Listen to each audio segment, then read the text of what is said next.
Assalamualaikum warahmatullahi wabarakatuh. Alhamdulillahi rabbil alamin. Wasi'al azimil ifdal.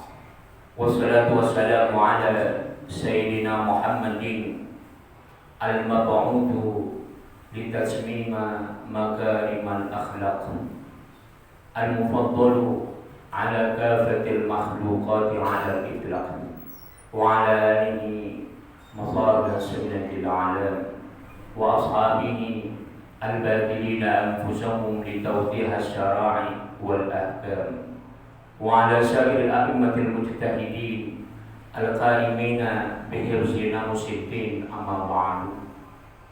Yang Allah muliakan para jemaah musalla ziyadatul iman yang dirahmati Allah, subuh yang berbahagia ini insyaallah kita ini mulai perdana kita membuka kitab Musnad Ibrahim bin Adham. Ya. Kitab ini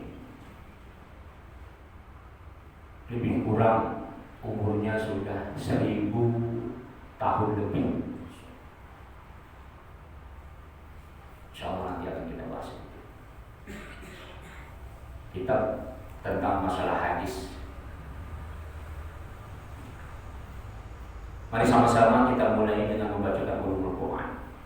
Nabi Muhammad sallallahu alaihi wasallam, ya Rasulullah wa ala azwajihi wa alihi wa ahli baitihi ajma'in wal awliya was salihin wal anbiya wal mursalin wal malaikatil muqarrabin wa li abaina wa li ummahatina wa li jaddina wa li jaddatina wa li asatidina wa li muallimina ولمشايخنا ولجميع المسلمين والمسلمات والمؤمنين والمؤمنات الأحياء منهم والأموات خصوصا لصاحب المؤلف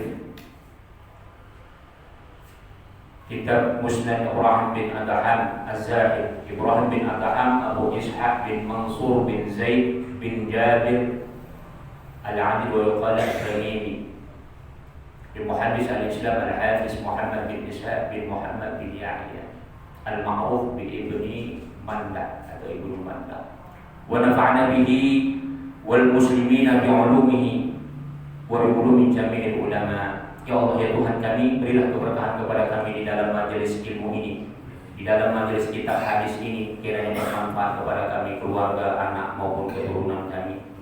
Ya Allah, ya Tuhan kami, jauhkanlah kami, anak dan keluarga kami dari segala malapetaka, bencana, fitnah dunia maupun fitnah akhirat. Jauhkanlah kami, anak dan keluarga kami dari segala gangguan, tipu daya muslihat, baik yang datangnya daripada golongan jin maupun manusia. Ya Allah, ya Tuhan, jauhkan kami, anak dan keluarga kami dari segala cobaan yang tidak sanggup kami memikulnya. Anugerahkanlah kepada kami, anak dan keturunan kami menjadi imaman lil muttaqin, menjadi pemimpin bagi orang-orang yang bertakwa. Ya Allah, ya Tuhan kami, anugerahkanlah kami, anak dan keluarga kami, umur yang panjang lagi berkah, karunialah kesehatan, kemajuan dan kesuksesan segala amal usaha yang kami lakukan. Tak lupa pula ya Allah, berilah keberkahan kepada seluruh orang-orang yang telah pernah berbuat baik kepada kami, khususnya mereka ya Allah yang membantu jihad majelis ilmu kami ini. Bibarakati al-Fatihah. A'udzu billahi minasyaitonir rajim. Bismillahirrahmanirrahim. Alhamdulillahi rabbil alamin. Arrahmanir rahim. Maliki yaumiddin. Iyyaka na'budu wa iyyaka nasta'in. Ihdinas siratal mustaqim. Siratal ladzina an'amta 'alaihim ghairil maghdubi 'alaihim waladdallin. Amin. Alhamdulillah. Jadi sekedar untuk kita mengetahui Ibrahim bin Adham secara singkat. Beliau adalah ulama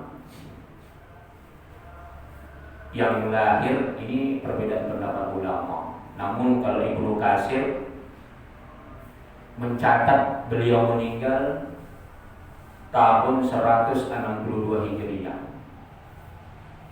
Berarti Imam Syafi'i baru umur 12 tahun. Imam Syafi'i kalau umur 12 tahun, Ibrahim bin Adham baru meninggal. Alhamdulillah di majelis ilmu kita, kitab mazhab Imam Hanafi selama ini belum kita pernah kaji, walaupun kita tetap muqaranahnya dari muallif, pengarang khusus mazhab Imam Hanafi itu belum pernah. Tapi kalau pengarang mazhab lain, kita alhamdulillah mazhab Imam Malik. Mazhab Imam Malik kita setiap malam Ahad di Masjid Uswatun Hasanah kita muwatta. Sudah berapa tahun kita lalui. Ini karena Covid masih ditunda libur. Kemudian mazhab Imam Malik juga tafsir Qurtubi. Itu kita sudah bertahun-tahun di Pertiwi Masjid Al-Badr, sekarang sudah di rumah kita amalkan. Kalau mazhab Imam Syafi'i tafsir Tabari, meskipun Imam Tabari sebagian ulama mengatakan dia punya mazhab sendiri, tapi dia tetap asalnya adalah mazhab Imam Syafi'i. Rujukan besar kitab Syafi'i Imam Tabari. Dan fikih yang paling besar kita pelajari mazhab Imam Syafi'i adalah Al-Fiqhul Islami wa Adillatuh. Ini juga lebih lama kita ajarkan di kampung kita ini. Kalau saya mengajarkannya dari tahun 2007 di Sumatera, di Riau. Di Jakarta sekitar tahun 2008 ketika saya masih di Ciputat. Jadi kitab Imam Malik sudah kita ajarkan baik hadis maupun fikihnya. Imam Syafi'i apalagi. Imam Ahmad bin Hanbal kita membuka kitabnya Muktabar, kitab rujukan primer Imam Ahmad bin Hanbal di mushaf kita ini. Itulah dia kitab Al-Mughni wa Syarhul Kabir, 15 jilid. Meskipun di dalamnya muqaranatul madzhab, perbandingan mazhab Ahlussunnah wal Jamaah. Kemudian yang terakhir ini ya, mazhab Imam Hanafi, insya Allah baru sekarang kita buka yang asli bermazhab Imam Hanafi. Jadi lengkaplah kita 4 mazhab, kita primernya kita buka. Namun tetap 4 mazhab itu sudah lama kita ajarkan. Artinya muallif, pengarang yang bermazhab 4 mazhab tulen. Nah itu baru ini Ibrahim bin Adham ini bermazhab Imam Hanafi. Jadi kalau Imam Hanafi meninggal tahun 150 Hijriah, Ibrahim bin Adham berarti satu angkatan dengan Imam Hanafi. Beliau bermazhab Imam Hanafi. Ibrahim bin Adham ini sangat terkenal, seorang yang zahid, orang yang zuhud sekali, seorang sufi yang luar biasa kewarakannya. Jadi kita baca musnadnya, kitab kumpulan hadis-hadis beliau. Siapa Ibrahim bin Adham? Jadi kalau Ibnu Katsir mencatat wafat beliau itu tahun 162, sekarang 1441. Berarti karya beliau yang kita baca ini sudah 1300 tahun, 1250 tahun lebih ya. Kalau Imam Tabari kitabnya yang kita baca sudah 1100 tahun lebih. Imam Malik 1300 tahun lebih yang kita buka. Dan alhamdulillah kalau mazhab Imam Syafi'i banyak yang kita pelajari di sini, termasuk tafsir Jalalain. Tafsir Jalalain bermazhab Imam Syafi'i, Jalalul Al-Mahali dan Jalalul As-Suyuti. Kedua imam, bahkan Jalalul As-Suyuti ma'ruf, beliau itu adalah dikenal wali Allah. Alhamdulillah kita sudah khatamkan. Mudah-mudahan Allah berikan keberkahan di musyawarah kita ini. Jadi Ibrahim bin Adham ini asalnya orang Afghanistan, ya. Dia lahir itu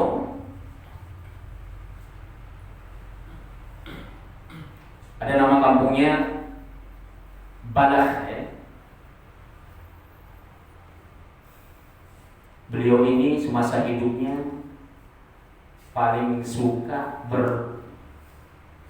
bermusafir, berkelana, pergi ke Mekah, pergi ke Madinah, ke Baghdad, ke Iran, ya, ke Mesir, ke Syria, dan terakhir beliau meninggalnya di Syria.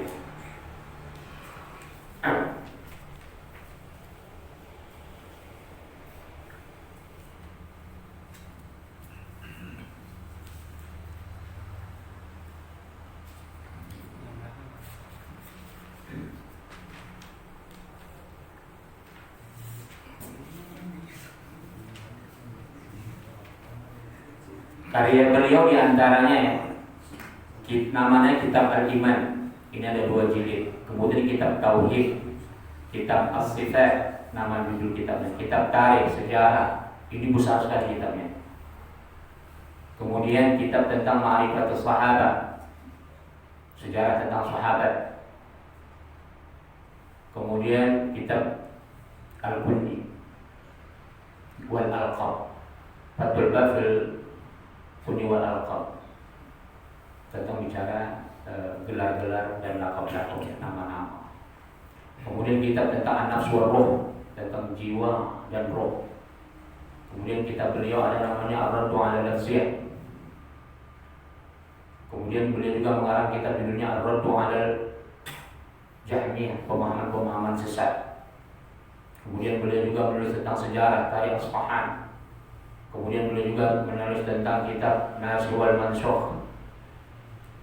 Jadi tentang kitab Allah, baik Quran maupun Sunnah, mana yang sudah dinasikh, yang belum dihapus dan yang sudah dihapus. Artinya bukan dihapus ini ya, ayatnya.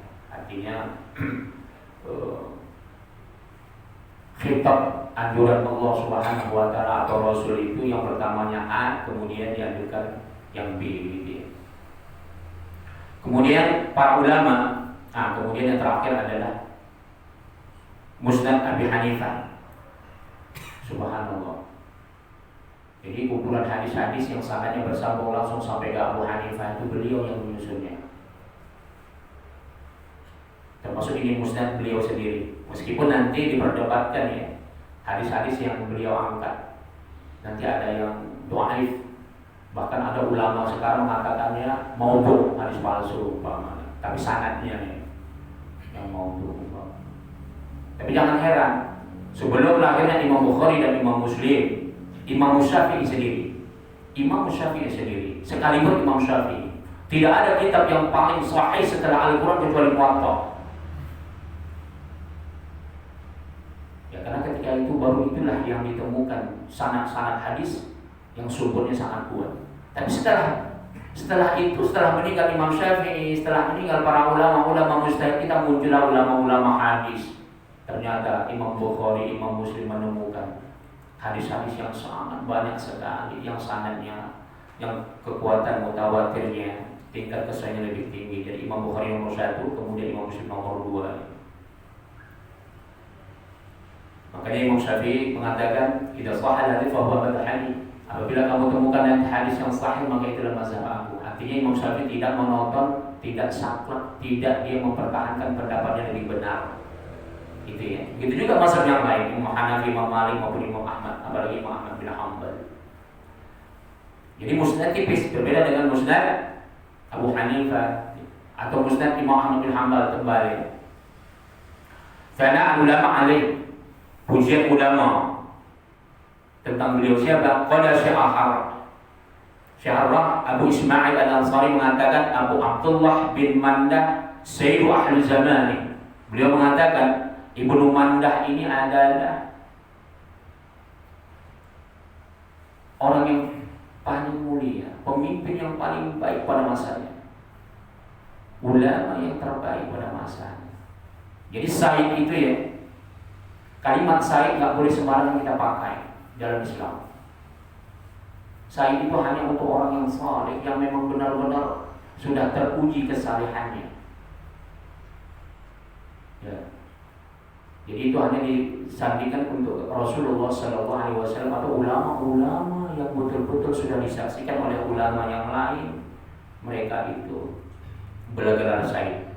Jadi Ibnu Mandah ini disebut Sayyidu Ahli Zaman. Jadi kalau ada ulama yang paling saleh ketika itu pada masa dia ini, maka menurut Syekh Arrah Ibu Abu Ismail Ansari, beliau adalah yang paling utama. Kemudian apa? Waqala Ahmad bin Ja'far Al-Hafiz. Berkata Ahmad bin Ja'far. Ahmad bin Ja'far Al-Hafiz ini apa? Gelar ahli hadis. Orang kalau udah bergelar hafiz, kalau sekarang hafiz itu hafal 30 juz Quran di Indonesia. Tapi kalau dalam istilah agama, al-hafiz itu yang biasa dipakai, disematkan oleh ulama adalah dia hafal 200.000 hadis bersama sanadnya. Beliau mengatakan apa? Kata Tuhan Nazir bin Al-Fisyah, aku banyak mencatat tentang ulama-ulama besar, lebih daripada 1.000 orang. Lebih daripada 1.000 orang. Syekh, apa kata dia? Ma fihim ahfazu min Ibnu Mandah. Tidak kutemukan lebih daripada 1.000 syekh yang aku tulis, kecuali Ibnu Mandah ini katanya lebih banyak hafalannya. Itu dia. Waqala Abu Na'im Al-Hafiz, ini juga ahli hadis. Abu Nu'aim. Jadi boleh dibaca Nu'aim, boleh Na'im. Maknanya sama. Karena jabalan minal jibal. Apa kata beliau? Ibnu Mandah ini adalah ibarat gunung di antara gunung-gunung yang besar. Jadi kalau ada gunung yang paling gede itu beliau. Apa yang maksud paling gede gunungnya? Ilmunya, waroknya, zuhudnya. Ya. Apa kata Ibnu Katsir? Waqala Ibnu Katsir. Imam Ibnu Katsir mengatakan Ibnu Mandah ini karena sabar hadis wal hifz, beliau ini kuat sanad hadisnya dan hafalannya. Dan banyak lagi ya. Kita sengaja sedikit aja dulu tentang pujian ulama untuk beliau, sekedar perkenalan. Kita ingin baca musnadnya langsung. Bismillahirrahmanirrahim. Sebelum kita buka interaktif, kita baca sedikit sanadnya. Akhbarana Ahmad bin Muhammad bin Ziyad an Abi Dawud wa qala Muhammad bin Ismail qala Qutaibah Ibrahim bin Adham Sunni al-Balkhi qala bil Kufah sakana Syam. Jadi saya sengaja baca sanadnya ini, kita mencari keberkahan. Jadi tidak saya terjemahkan nama-nama sanadnya beliau ini. Jadi beliau berkata di sini katanya adalah menetap di Kufah, tinggal di Syam. Tapi dia sebenarnya ada asalnya orang Afghanistan. Cuma dia banyak berkelana, berkeliling di negeri-negeri yang sudah berkembang ilmu pengetahuan agama. Ruya Mansur wa Ubaidillah bin Umar wa Musa bin Uqbah wa Yahya bin Sa'id wa Malik bin Dinar wa Muhammad bin Ziyad wa Sufyan Thawr wa Sa'id wa Muqatil bin Hayyan wa Sa'id wa Abdullah bin Muhammad bin Al-Hari yaqul Sa'id Ismail bin Bashar Balqi yaqul Sa'id Abdullah bin Muhammad Al-Alim yaqul Sa'id Yunus bin Sulaim Al-Balqi yaqul kana Ibrahim bin Adham min al-ashraf wa kana abuhu min al-ashraf kathirul mal wal khadam. Subhanallah. Seorang Ibrahim bin Adham, beliau ini disaksikan oleh para ulama-ulama besar. Ternyata beliau adalah orang yang sangat mulia. Keturunan ayah-ayahnya, kakeknya adalah orang-orang yang mulia. Beliau orang kaya. Saking kayanya, beliau banyak pembantu. Bayangkan, orang yang kaya tapi dia zuhud, tidak mau menggunakan hartanya untuk keduniaan, dia tinggalkan. Nah, ini jangan salah paham ya. Jangan sampai ketika kita mengkaji ulama-ulama zuhud yang meninggalkan dunia yang berarti membuangnya. Jangan sampai seolah-olah kita dipaksa harus seperti Ibrahim bin Adham. Ya. Maka kita ikutilah akhlak ulama-ulama yang zuhud itu sesuai dengan makom kita, level kita. Karena kalau kita mau meniru 100% seperti beliau, maka kita ya seperti Ibrahim bin Adham. Jadi beliau ini adalah termasuk wali Allah. Jadi kalau kita mau level seperti beliau, berarti kita sudah wali Allah. Jadi jangan sampai pikiran seolah-olah ketika kita mengajarkan kitab zuhud, ulama-ulama zuhud sebagaimana pengajian kita subuh yang lampau, Kitab Imam Nawawi At-Tibyan. Imam Nawawi juga seorang yang zuhud, seorang sufi yang luar biasa. Udah, kalau ini lain, dia kaya, punya pembantu yang banyak, tapi dia tidak mau menggunakan itu. Fakhraja Ibrahim yawman fi as-sayd ma'al al-man wal khadam wal mukib wal janab wal basad. Fabayyana Ibrahim fi amali dhalika bira'i wa kidab as-sayd wa huwa ala fashi yurkibu idha huwa bisawt min fawqihi ya Ibrahim ma hadha al-'abath. Jadi beliau ini suka ternyata berburu. Jadi kalau di padang pasir berburu kijang. Kalau kita di sini berburu apa? Apa ya? Kancil di hutan. Jadi kalau di padang pasir juga bisa berburu ya. Dan beliau setiap mau berburu itu membawa pendamping, pembantunya. Kemudian beliau, ini di antara karomah beliau juga, maaf sebelum kita bicara karomah beliau juga adalah setiap berburu itu membawa anjing pemburu. Nah, ini sudah kita bahas dalam fikih. Bagaimana syarat-syarat anjing pemburu, saya kira tidak usah kita kupas. Mana tahu ada orang yang belum paham, tertentu juga ulama kok bawa anjing ya. Karena memang berbahaya kalau tidak membawa anjing di padang pasir. Apabila jumpa ular yang berbisa atau singa atau binatang-binatang buas, jadi anjing itu bisa memberikan isyarat. Di samping juga untuk memburu ya. Jadi beliau seorang wali Allah juga memiliki kaumah yang banyak, tapi itu jangan kita tentangkan dulu, kita pada sananya dulu. Afahasbu'anna ma khalaqnakum wa ma annakum ilaina la turja'un. Ayat Al-Quran, ittaqullah wa 'alaika bizzat yawmil faqah qala farjil an babati wa rafadha ad-dunya wa akhadha fi 'amal al-akhirah. Yang ketiga, akhbarana Muhammad bin Yaqub, sana Muhammad bin Ishaq bin Ibrahim, sana Muhammad bin Amr bin Muqim qala sami'tu Salim bin Mihran at-Turususi qala sami'tu Yunus yaqul kan Ibrahim bin Adham idza su'ila 'an ja'a bin adab. Kata Ibrahim bin Adham ketika dia ditanya tentang ilmu. Jadi jangan dulu kita memperdalam ilmu terlalu tinggi. Jangan dulu kita banyak membaca kitab segalanya tapi tidak punya adab. Ini paling penting. Adab ini yang paling penting supaya berkah. Jadi jangan sampai kita tinggi ilmu formal kita.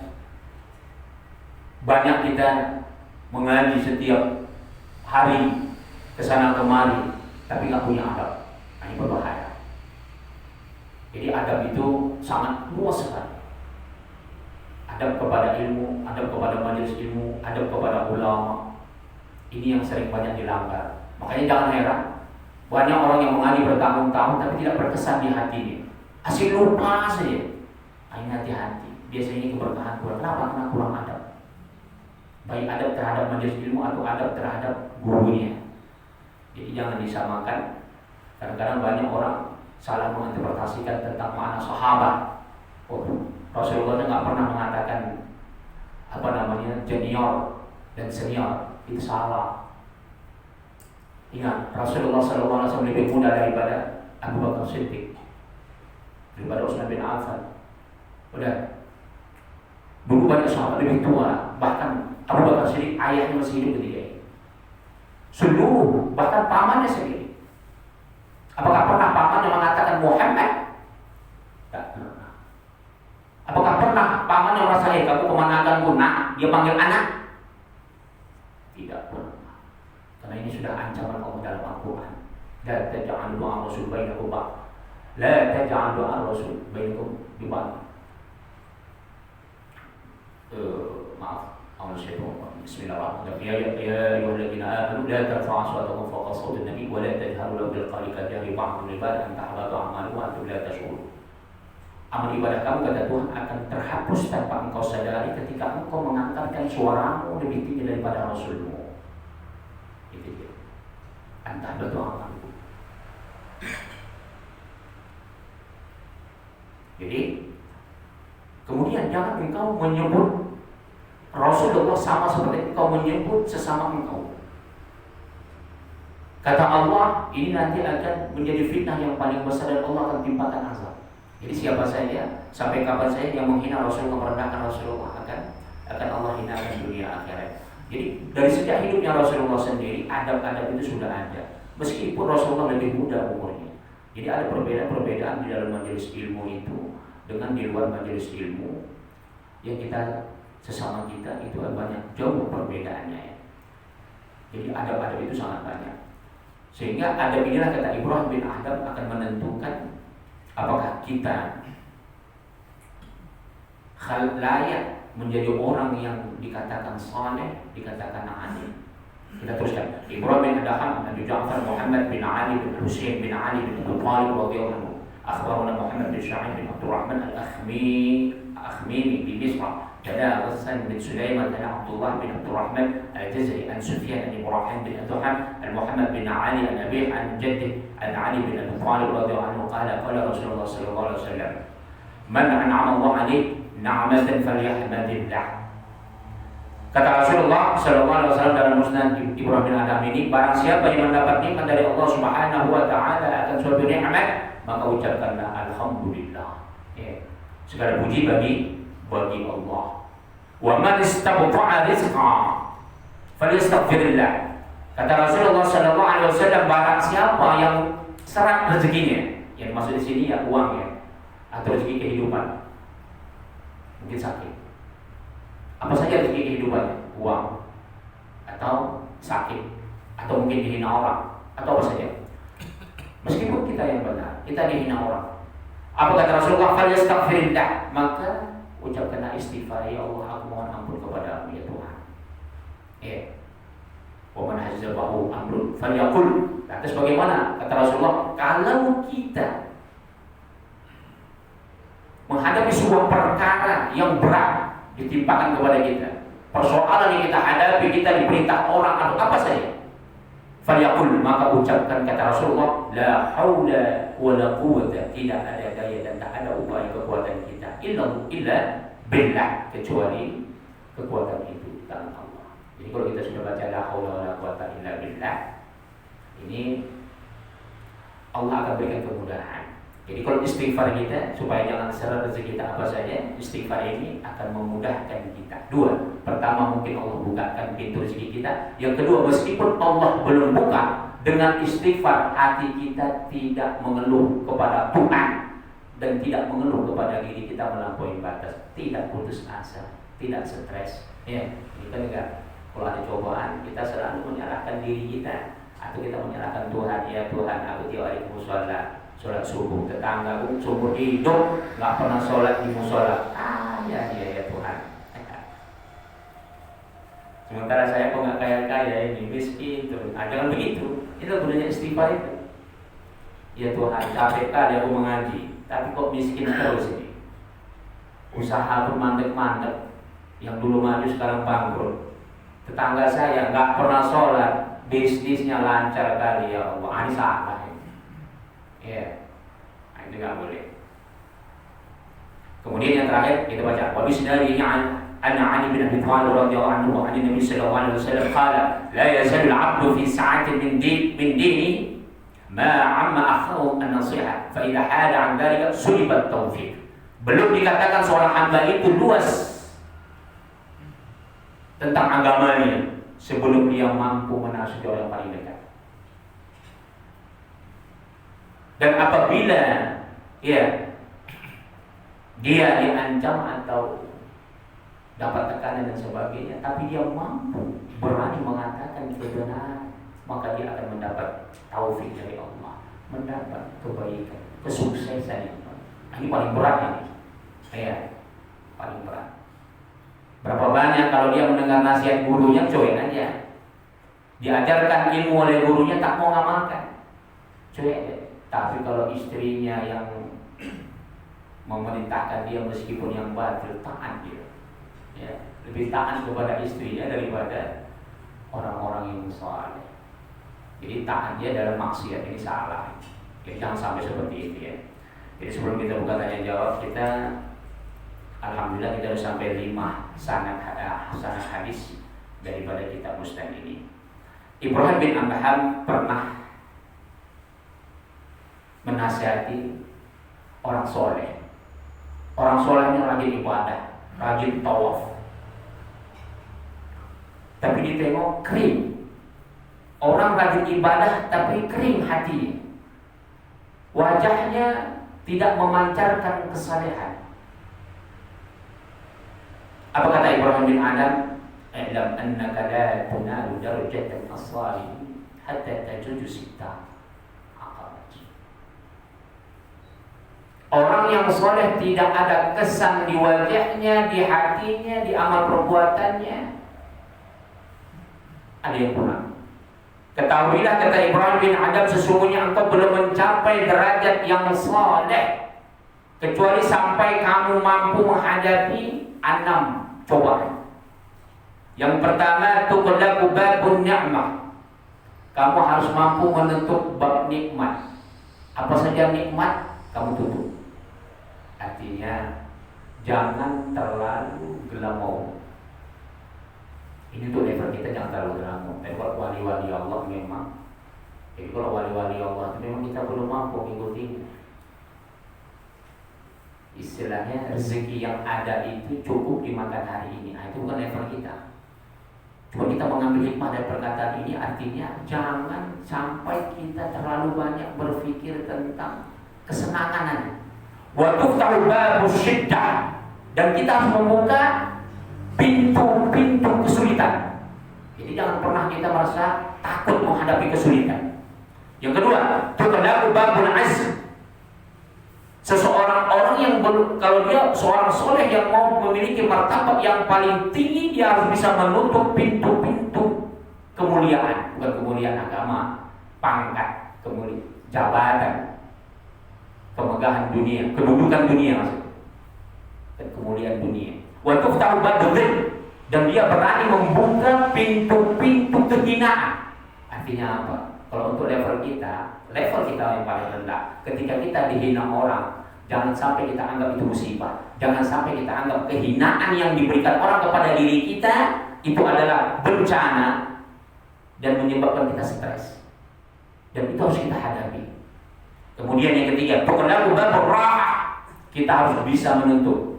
Kalau mau memiliki martabat orang soleh yang derajatnya tinggi, harus banyak-banyak menutup waktunya, lebih banyak santai, istirahat, tidur, makan tidur, kerja untuk cari uang. Wah, ini bahaya. Waktu tahu babul tadi bukan saya, jihad maksudnya. Kalau zuhud lain lagi. Nah, zuhud itu tadi itu yang kita jelaskan, takut dunia. Kesungguhan. Jadi lebih banyak kita membaca buku, lebih banyak kita berusaha untuk kemaslahatan siapa saja. Jangan lebih banyak santai, harus berusaha. Kemudian yang keempat, tuqlaqu babun naum. Harus kita menutup pintu tidur. Apa maksudnya? Jangan lebih banyak tidur daripada kita bekerja, berusaha. Wa tuftahu babus sahur maksudnya. Kita harus sering-sering bangun tengah malam. Ya, apa kompromis kita? Bukan mesti orang yang guru agama yang dia bangun tengah malam. Percayalah, level apapun pekerjaan kita, apakah kita bisnis, tukang sampah, korek, parit, apa saja. Kalau kita suka bangun tengah malam, Allah akan tinggikan derajat kita. Meskipun pekerjaan kita sama dengan orang itu, martabat dia akan lebih tinggi. Lebih tinggi. Kemudian yang kelima, tuqlaqu babul ghina. Menutup pintu-pintu kekayaan. Yang boleh kaya. Wah, ini bahaya dong Ustaz. Tak boleh kita kaya. Sama aku suka ngaji lagi Ustaz. Kalau sempat tak boleh kaya. Ini level wali. Wali-wali Allah dulu itu dia. Jangan memperkaya diri. Bolehkah kita kaya? Boleh. Kita lanjutkan dulu ya. Wa tuftahu babul faqr. Kita harus membuka pintu kefakiran. Fakir itu lebih tinggi, lebih rendah daripada miskin. Maknanya apa? Meskipun kita orang kaya, harta kita itu kita kayakan untuk agama kita, untuk jihad di jalan Allah. Kita miskinkan diri kita dari harta itu, artinya kita bersusah-susah payah mencari ilmu. Dengan kekayaan kita itu kita habiskan untuk di jalan Allah daripada untuk syahwat kita. Ya. Sebagaimana biasa kita singgung, jangan sampai ngasih makan binatang kita 1 bulan 5 juta, kita sedekah ke masjid 1.000 rupiah, ya, 1.000 rupiah kali 4 Jumat 4.000 rupiah, ya. Yang terakhir, tuqallaqu babul amal wa tuftahu babul isti'dad lil maut. Kata Ibrahim bin Adham, kita harus menutup orang yang suka berangan-angan. Oh, aku nanti begini, kalau bisa aku nanti jadi direktur, aku akan banyak sedekah. Bohong itu. Kalau orang yang dari miskin yang nggak suka bersedekah, jangan harap kaya mau sedekah. Saya dulu, Pak, sebelum berangkat ke Mesir itu pernah didatangin orang, tolong doakan saya. Kalau saya berhasil menjadi PKI di Arab Saudi, saya tidak akan pernah meninggalkan sholat. Saya akan banyak sedekah. Langsung saya bilang enggak. Tapi saya enggak makbul doa itu, saya bilang. Sholat itu enggak bisa tawar-menawar. Nazar itu tidak boleh perkara yang wajib. Kalau kita sudah dari awal malas sholat, sampai di Mekah sana pun kita jadi tenaga kerja tak sholat itu. Begitu juga. Dulu bukan Ustaz yang maksudnya, karena saya jauh masih anak-anak. Cuma minta doa juga. Tolong doakan saya. Saya nanti kalau masuk bekerja, kebetulan dulu pekerjaan yang paling lumayan, Pak. Maksudnya catat rekening listrik gitu, Pak. Dulu masuknya banyak jam suara. Dia di samping gaji itu dia dapat tips dari rumah-rumah atau gimana itu. Pokoknya banyak orang masuk. Tolong doakan. Nanti saya malah sedekah. Saya bilang enggak. Saya tengok abang, saya bilang bakhil. Tak mau doa saya itu. Ketawa aja dia. Jadi saya tak mau doakan. Kalau mau doa sendiri aja.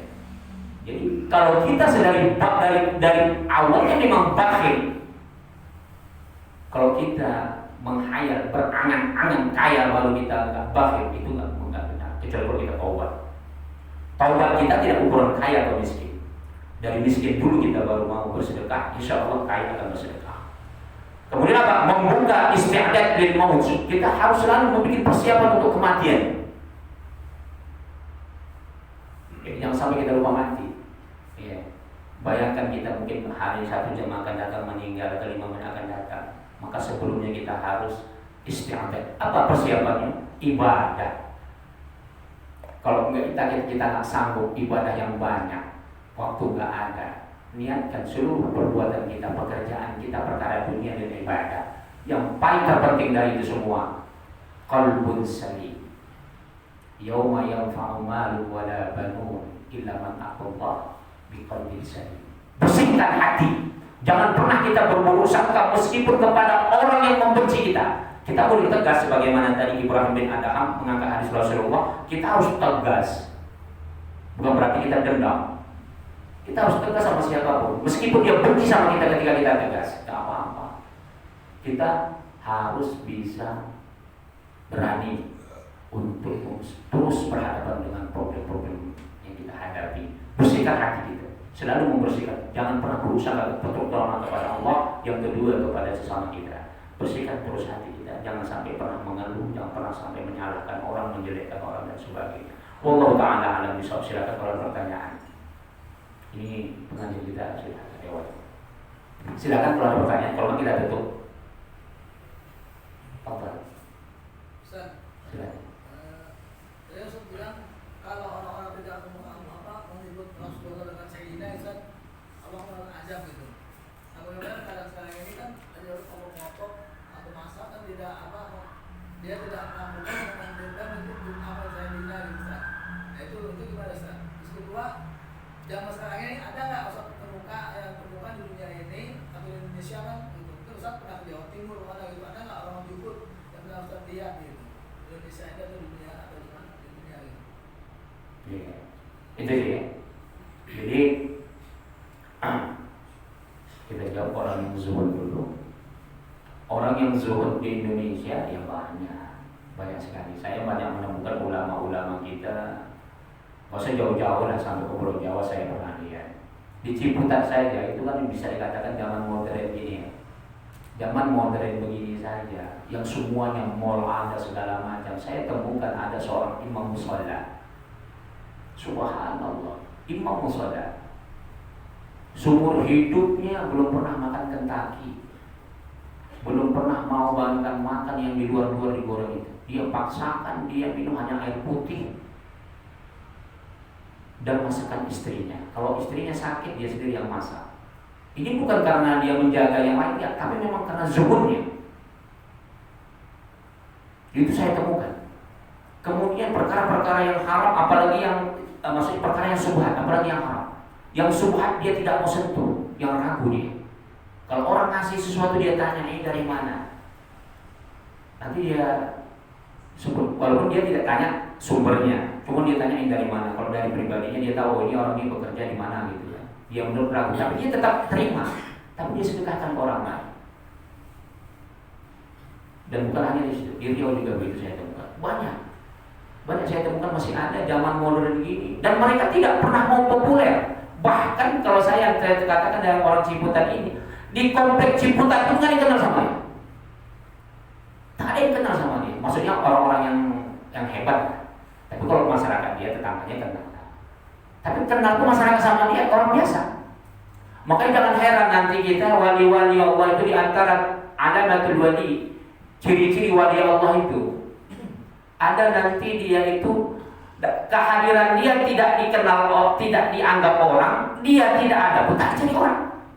Bahkan dia dianggap gila sama orang lain, direndahkan orang. Kalau kita nengok dia senyum gitu, senyumnya senyum mengejek, bukan senyum senang. Itu ada nanti. Jadi hati-hati. Ada nanti orang pakai baju compang camping, sudah pakai jubah jelek lagi ya. Pokoknya kalau kita nengok Pak malu kalau kita nengoknya. Itu nanti akan kita dapatkan itu. Tapi kita nggak sadar ternyata dia orang yang sangat Allah cintai. Makanya jangan sampai kita terlalu cepat menghina orang lain. Hati-hati, ternyata doa dia. Ingat, orang-orang yang dekat dengan Allah itu nggak perlu dia doa balas kepada kita keburukan. Kita mengeluarkan kata-kata buruk saja, malaikat telah balas untuk kita, padahal dia tidak membalas. Nah itu saya temukan itu. Dan rata-rata mereka sholatnya di musola dan tidak mau kepopuleran, apa adanya saja. Itu mesti saya temukan sampai detik ini itu ada. Itu banyak sekali. Udah, kemudian tadi apa pertanyaan pertama? Saya udah. Jadi ada sebagian ulama kita yang sekarang ini yang salah memahami dalam sholat Ibrahimiyah, dalam sholat tidak mau pakai sayyidina. Kalau dia tidak mau pakai sayyidina tidak apa-apa, tapi tidak boleh mengatakan bid'ah. Udah, menurut mazhab Imam Hanafi dan Imam Syafi'i makruh apabila dia tidak memakai sayyidina. Sepakat seluruh ulama. Ya, nanti silakan buka dalam kitab Mawsu'atul Fiqh dan banyak kitab-kitab tua semuanya. Kata-kata sayyidina itu sudah ada sejak zaman Rasulullah tidak sebut. Kenapa di dalam sholatul Ibrahimiyah tidak memakai sayyidina? Tidak mungkin Rasulullah SAW berhadapan dengan Tuhan yang mengatakan dirinya sayyidina. Tapi kita sebagai umatnya, la taj'alu du'a Rasul bainakum ka du'a ba'dikum. Qad ya'lamu Allah alladhina yatasallaluna minkum liwada falyahdharil ladzina yukhalifuna an amri an tusibahum fitnatun aw yusibahum adzabun alim. Allah akan timpakan azab dan Allah akan timpakan fitnah, kata Allah dalam Al-Quran, apabila kamu menyebut nama Rasulmu sama dengan kamu menyebut dengan temanmu sendiri. Muhammad, banyak Muhammad. Ada Muhammad Simangunso, ada Muhammad Paijo, ada Muhammad Sukisto, Sayyidina Muhammad. Jadi kalau ada orang nggak mau pakai Sayyidina nggak apa-apa. Menurut mazhab Imam Ahmad bin Hanbal, Imam Malik, beliau sebagaimana hadis yang tertuang itulah disebutnya. Tapi bukan bid'ah. Jangan sampai disebut bid'ah. Kalau kita sudah berani mengatakan bid'ah, berarti kita mengingkari martabat Rasul dengan yang lain. Hati-hati. Jadi jangan sampai kita menyebut Rasul itu sama dengan yang lain. Allahumma sholli ala Muhammad wa ala ali Muhammad. Perbedaan. Jadi kalau sholat Ibrahim, Allahumma sholli ala Sayyidina Muhammad wa ala ali Sayyidina Muhammad. Itu ya. Allah Ta'ala alam bisawab. Udah. Kita tutup ya. Ada yang lain? Silakan. Masalah ketaatan, ada orang yang sering mengikuti taklim, tapi dia tidak mematang disiplin ilmu yang didapatnya dengan baik, seperti ajaran yang diajarkan oleh guru, tapi dia tidak lakukan itu termasuk apa ya Pak? Iya. Ini mirip seperti yang disebutkan oleh Ibrahim bin Adham tadi, karena Ibrahim bin Adham idza su'ila an ja'atul adab. Jadi maaf ya, Imam Syafi'i. Ini pertanyaannya bagus ini. Bagaimana orang yang belajar ilmu dan dia tahu sudah diajarkan oleh gurunya tapi nggak mau mengamalkannya? Nah, ini bahaya. Inilah yang namanya tidak punya adab. Di antara tidak punya adab itu adalah kita cuek dengan yang diajarkan oleh guru kita. Kita menganggap enteng dan tidak mau mengamalkannya. Pertama, kita tidak mengamalkannya itu sudah dosa, perkara yang wajib, perkara yang haram. Okay? Yang kedua, kalau kita di hadapan guru kita meskipun perkara yang sunnah, kalau kita nggak mengikuti seperti guru kita, menyakiti hati guru, ini sudah tidak beradab. Perkara yang sunnah saja. Tapi kalau yang pertama tadi perkara yang wajib ya, apabila ditinggalkan perkara maksiat yang dilakukan, maka ini haram hukumnya. Kalau amal, kalau ajaran, ilmu. Tapi kalau adab, perkara yang sunnah, contoh gurunya kunut, dia tidak kunut, gurunya tahu dia tidak berkunut, itu menyakiti gurunya. Udah, hilang keberkahan. Ingat, Imam Syafi'i itu tidak pernah jumpa dengan Abu Hanifah. Tapi ketika dia berkunjung ke Baghdad, ke makam Abu Hanifah, dia tidak pakai kunut untuk menghormati pengikut-pengikut Masjid Muhammad. Oh, kalau kita mengikuti adab-adab ulama kita, subhanallah, tak sanggup kita. Bagaimana Imam Malik dia beradab dengan gurunya? Saking takutnya gurunya juga masuk musala, masuk masjid ketika mau mengajar, dia tunggu gurunya di depan pintu sebelum subuh. Sampai gurunya ketika membuka pintu, dia terkejut. Ya Malik, kenapa tidur di sini? Saya mau menuntun Tuan Syekh. Saya takut Tuan Syekh duluan ke masjid baru saya. Adab-adab mereka itu nggak imbang kita. Oke, kita jangan terlalu jauh. Jangan sampai kita capek-capek menuntut ini nanti berbahaya. Dunia akhirat kalau perkara yang wajib kita langgar, itu dalam Al-Quran disebut wa man la yujib da'i Allah falaysa lahu bi mu'jizin wa laysa lahu min dunihi awliya ulaika fi dhalalin mubin. Sanksinya, barang siapa tidak mau menjawab para ulama, ajakan ulama, perkara yang wajib ya. Dan kalau perkara yang sunat itu ikhtiar. Nanti adabnya perkara yang sunat tadi sudah saya sebutkan. Kalau kita di hadapan guru saja. Tapi kalau di belakang guru, perkara yang sunnah kita tinggalkan. Contoh gurunya, umpamanya seperti tadi, gurunya berkunut, muridnya di tempat lain nggak mau kunut, nggak apa-apa. Perkara yang sunnah. Tapi kalau perkara yang wajib, ayat yang baru saya baca tadi, barang siapa yang dia tidak mau menjawab seruan ulama, akan Allah timpa azab dua. Pertama, Allah akan timpa azab di dunia ini bermacam-macam levelnya. Semakin tinggi dia melanggar aturan Allah, boleh jadi dia bangkrut, mati, menggenaskan, terbakar rumahnya, nggak pernah tenang, dia banyak yang dialami. Yang terakhir azab, Allah akan teruskan dia menjadi orang yang paling sesat, dan di akhirat nanti lebih besar. Sebenarnya saya mau angkat ayat panjang itu. Qulil haqqu min rabbikum, itu ayatnya tadi, wasbir nafsaka ma'al ladzina yad'una rabbahum fil ghadati wal 'ashyi yuriduna wajhah wa la ta'du 'ainaka 'an turidul hayatid dunya. Jadi kata Tuhan, kamu harus sabar mengikuti ulama yang mereka pagi sore siang malam menyampaikan ayat-ayat Allah. Jangan sampai engkau lebih taat kepada orang berpangkat yang mengejar dunia, yang mengikuti hawa nafsunya ketimbang para ulama. Jangan kau palingkan kedua matamu dari mereka, dari orang-orang saleh, sampai kamu lebih suka mentaati orang-orang yang mengikuti hawa nafsunya. Udah, di akhir ayat itu, inna a'tadna lizzalimin ahata bi sururiha wa yastaqitu yughadu bima'in kalmuhli yashwi wujuh bisa syarab wa sabutafaqa. Udah, siksaan paling pedih kata Tuhan dalam akhirat di neraka. Nanti dia akan minum air dari tembaga besi, saking hausnya dia anggap itu air, dia minum sampai luluh lantah wajahnya. Udah, ini orang yang tidak mau mengikuti jalannya ulama. Tapi perkara yang wajib ya. Kalau perkara yang sudah tadi perkara adab saja. Wallahu ta'ala alam bisawab. Al-Fatihah. أعوذ بالله من الشيطان الرجيم. بسم الله الرحمن الرحيم. الحمد لله رب العالمين الرحمن الرحيم مالك يوم الدين إياك نعبد وإياك نستعين اهدنا الصراط المستقيم صراط الذين أنعمت عليهم غير المغضوب عليهم ولا الضالين.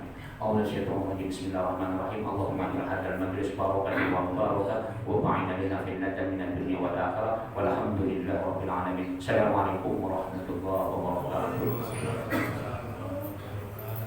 Bapak jangan buka dulu ya.